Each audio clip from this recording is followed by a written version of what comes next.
Kata dunia pemirsa, pandemi COVID-19 membuat banyak warga negara Indonesia yang berada di luar negeri tidak bisa pulang ke tanah air dan berkumpul bersama keluarga. Lalu apa saja yang mereka lakukan selama di negeri orang? Apakah ada makanan khas di tanah air kala berlebaran di negeri yang saat ini mereka diami? Untuk mengetahuinya, telah terhubung bersama kita Mbak Kun Raisa Putri, seorang warga negara Indonesia yang bekerja di Singapura. Halo, selamat malam Mbak Raisa. Halo, Sebelumnya malam. minal aidin wal faizin, mohon maaf lahir dan batin. Aminal Aidin. Iya, bagaimana ini berlebaran, suasana berlebaran di Singapura? Sudah berapa lama tidak pulang ke tanah air? Udah nggak pulang setahunan. 1 tahun lebih. 1 tahun 2 bulan lebih tepatnya. Baik, berarti sudah cukup lama, tentunya menahan rindu untuk berkumpul bersama keluarga. Nah, untuk mengisi masa lebaran khususnya nih, Idul Fitri, apa saja yang dilakukan di saat ini? Yang pastinya yang pertama kali dilakukan adalah komunikasi dengan keluarga sama teman-teman via video call atau chat. Terus yang kedua supaya ada kesan lebarannya, kemarin saya ngundang teman buat makan bareng di rumah, di tempat aku. Ya gitu. Baik, berarti mengajak teman untuk makan bersama itu salah satu untuk menghilangkan rasa rindu seperti itu. Iya, betul. Atau mungkin bagaimana dengan teman-teman yang merayakan Idul Fitri di Singapura, Mbak Raisa? Seperti apa? Sorry, boleh ulang nggak pertanyaannya? Seperti apa untuk teman-teman yang lain yang ada di Singapura yang merayakan Idul Fitri di sana? Hmm, Kayaknya sama aja yang apa yang mereka lakukan sama aku. Karena kalau misalnya untuk yang merayakan Idul Fitri, kebanyakan teman-temanku adalah warga negara sini. Dan kalau misalnya orang-orang Indonesia, teman-teman aku itu mereka sebenarnya nggak ngerayain Idul Fitri gitu. Jadi mereka cuma ikutan sama aku aja yang aku ajak makan gitu. Baik. Nah, Ya. kalau keluarga Mbak Raisa sendiri di kota mana nih di Indonesia? Di Tangerang Selatan. Tangerang Selatan. Dan Ya. tentunya dalam masa pandemi ini untuk komunikasi masih terus berlangsung ya, walaupun secara virtual. Iya, pasti.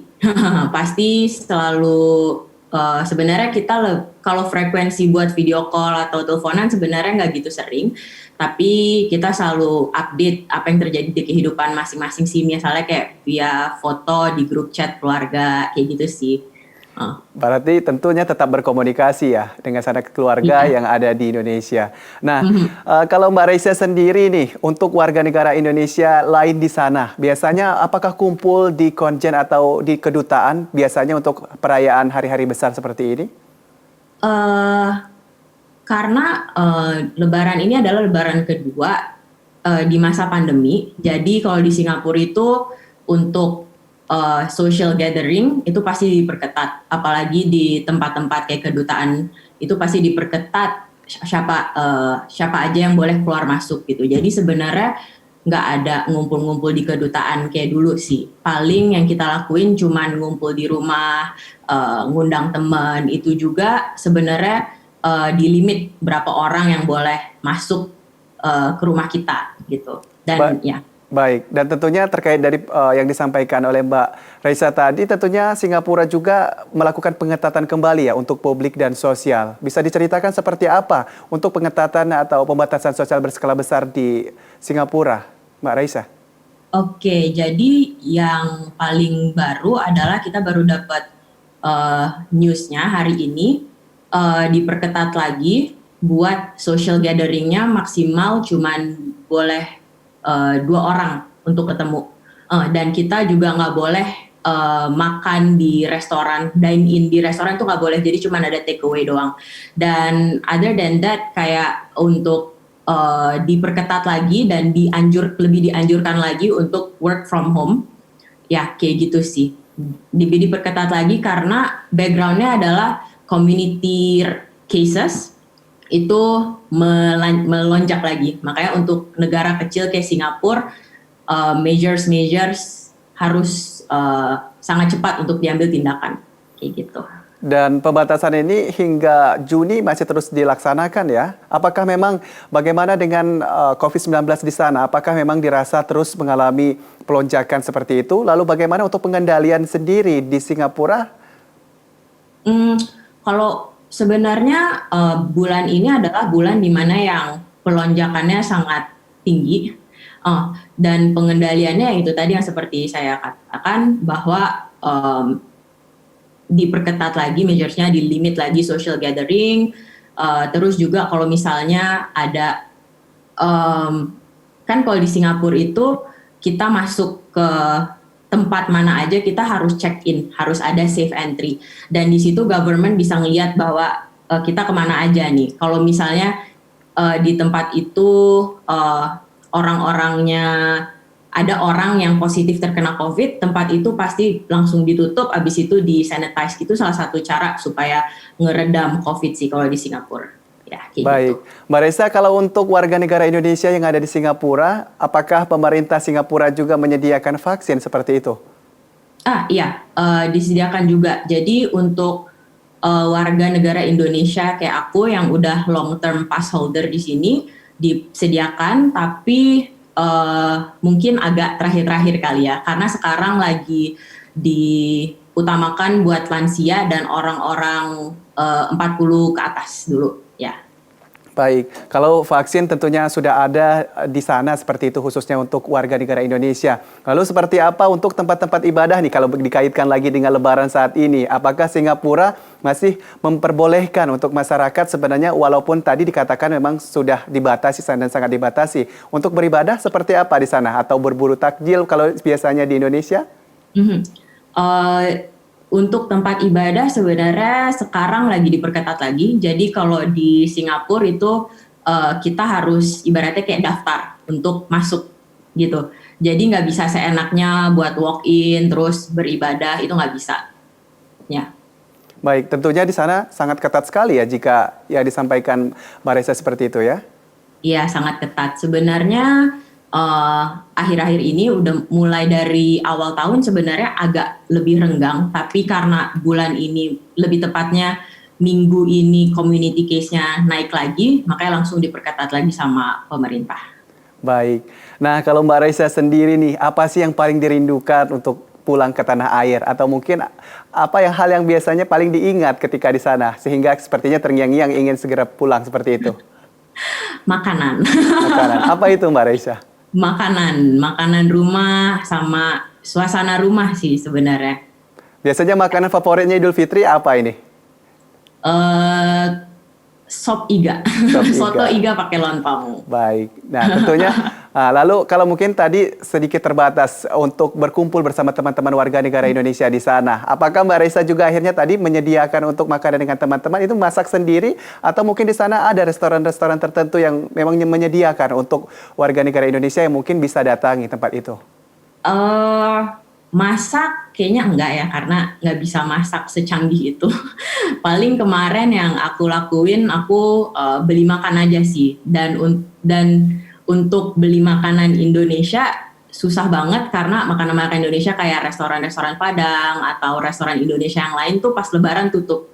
Ya, jadi cuman bisa makan-makan selain makanan Indonesia lah kemarin belinya.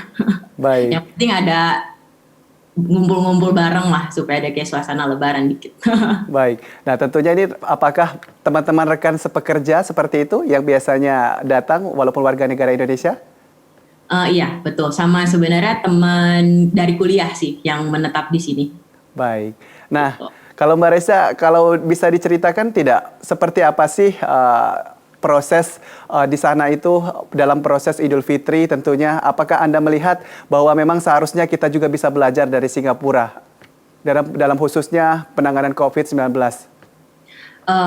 Ya, sebenarnya kalau menurut aku ada dua hal yang bisa dipelajarin dari Singapura itu. Sebenarnya untuk ngejudge bahwa Indonesia ngelakuin sesuatu yang benar itu agak susah karena dari scale negaranya aja udah berbeda. Yang pasti untuk ngeredam COVID di Singapura itu lebih gampang karena negaranya sangat kecil dan Indonesia susah karena scale-nya sangat besar. Tapi menurut aku yang pertama COVID ini nggak akan bisa meredam kalau orang-orangnya sendiri nggak aware dan nggak waspada dengan sekitar gitu. Kalau misalnya masih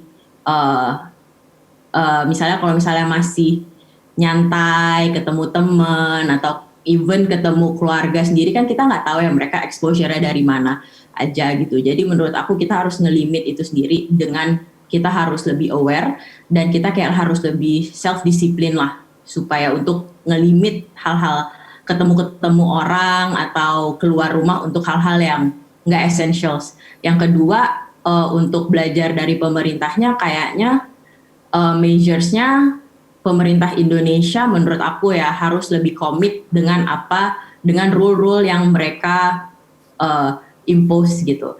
Ya, tapi jujur aja untuk pemerintahan kayaknya aku nggak bisa terlalu ngomong banyak karena aku udah lama nggak tinggal di Indo dan nggak gitu ngikutin beritanya. Tapi yang kita tahu kita harus lebih komit aja lah menurut aku pemerintah. Nah, baik. Nah, kalau yang Anda lihat sendiri untuk warga Singapura khususnya Anda sebagai pekerja di sana, apakah memang disiplin terhadap protokol kesehatan memang cukup ketat di sana? Iya, sangat ketat. Jadi yang kayak tadi aku bilang untuk masuk ke suatu tempat aja kita harus check in supaya lebih gampang trace COVID ini, lebih gampang trace orang-orang, movement orang-orang kemana-mana aja. Dan yang kedua pasti kalau Singapura itu kan udah tahu negara denda. Jadi kalau misalnya kita ngelakuin sesuatu yang salah pasti didenda. Kalau yang lebih parahnya lagi, kalau misalnya kayak aku bukan warga negara Singapura, bisa-bisa working pass aku di revoke, di cancel kayak gitu. Baik, terakhir Mbak Raisa, mungkin boleh sapa keluarga yang ada di Indonesia khususnya melalui Nusantara TV, khususnya selamat Hari Raya Idul Fitri nih. Oh oke. Kayaknya oke. Halo Mama, Papa, Irin, Opung, terus sama keluarga-keluarga yang lain.